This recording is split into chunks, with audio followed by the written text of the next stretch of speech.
Hey everybody, welcome back to Guitar Noob. I'm your host, Russ. Today we're going to be talking about an instrument that's kind of special to me.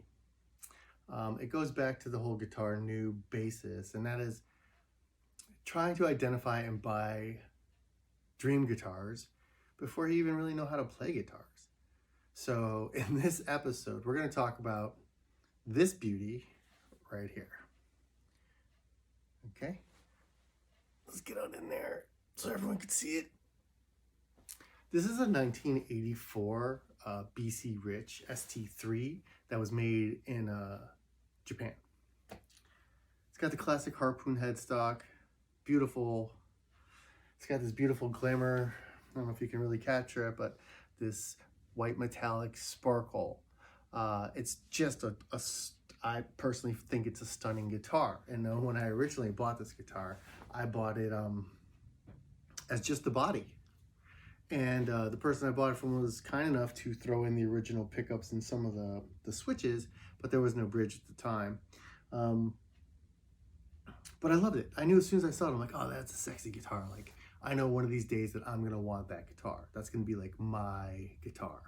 And maybe it's because, you know, the 80s were kind of formative years for me growing up. And I vividly remember CC DeVille playing a BC Rich and Poison, and just that whole era of guitar rock and the sounds that they were able to create with these guitars. But I took it one step further, because when you're first getting into anything and you're overconfident, you obviously think you know more than you really do. So I made some probably poor decisions from a collector / flipper standpoint. Is I went and bought a whole bunch of cool pickups to truly make this a customized guitar for me. And I mean, as you can see, I got a Malmsteen in the neck, got a lace sensor in the middle, got a Duncan design for the bridge, got the Caller locking trim, also put in a switch to bring the middle in and out of phase. All the work was done by Scott over at Cosmos Music, so hey, big shout out to Scott. I love it. It's just a stunning guitar, and here's the total rub. So I collected and bought all these parts over the course, probably from May until August. And at the point, I never did anything else at that point. And then finally, I brought it to Scott, and I'm like, okay, hey, here's the body, here's the bridge, here's a bunch of pups and pieces and caps and, you know, pots, whatever. Could you make me a guitar, please?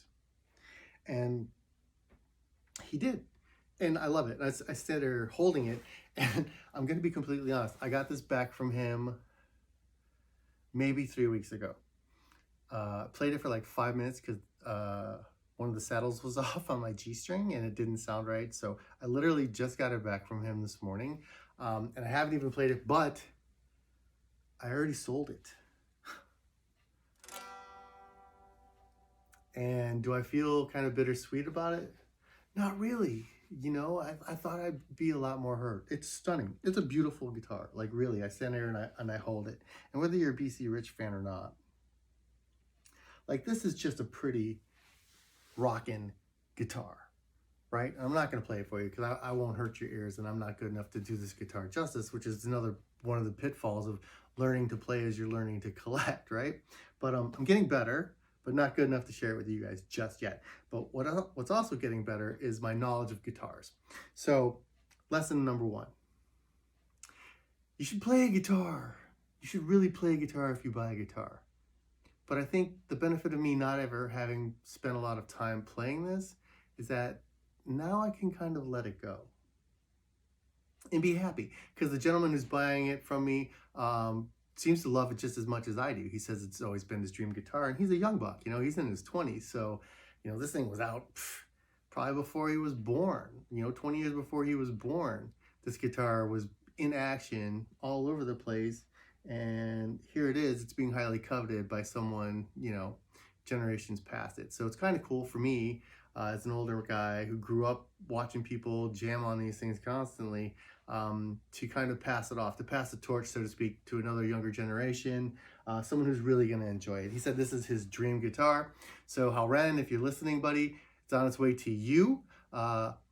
You know, happy Chinese New Year, my friend, and I hope you get many, many, many, many years and hours of enjoyment out of it.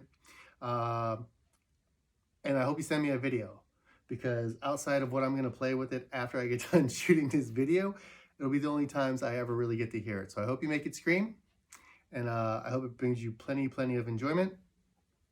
And also, anyone else, if you're interested in any of the other guitars you might see on this channel, you can always check out my guitar shop on Reverb. It's RJ's Gear Shop. As you can see behind me, I usually have a couple interesting things in the shop. Right now, I think I have a 60s Panoramic, which are super rare to hard to find. It is the Archtop Electric. It's a beautiful guitar that will be in an upcoming video. I've got my early 70s 5102T, and I got my made in Japan standard Strat here. I don't know if either of those are in the store, but in the store you'll find a Regal Resonator. I have a mid-80s Ovation GS2, which is a beautiful guitar that'll have its own video, and some other items. So please, if you get a chance, check it out. I'll try to drop a link below to our shop. If you like the content of my show, if you like hearing about the pitfalls of learning how to both play and collect guitars simultaneously, then please hit the subscribe button or share it with your friends. As things go on, if I get enough subscribers, or if you deem my content worthy, enjoyable, entertaining enough, I may look to add a Patreon in the future. But for now, hopefully you just enjoy some of the beautiful guitars. If anything, I am someone who appreciates beauty. So worst case scenario, you might get to see some cool, hard to find, non-mainstream guitars. I'll probably stay away from your Gibsons. There's tons of guys who do know way more about guitars, who do them much greater justice than I will, but you'll see some cool stuff come through the channel, and I hope you stick with me. Talk to you soon. And remember, you're only a guitar noob for so long. Peace.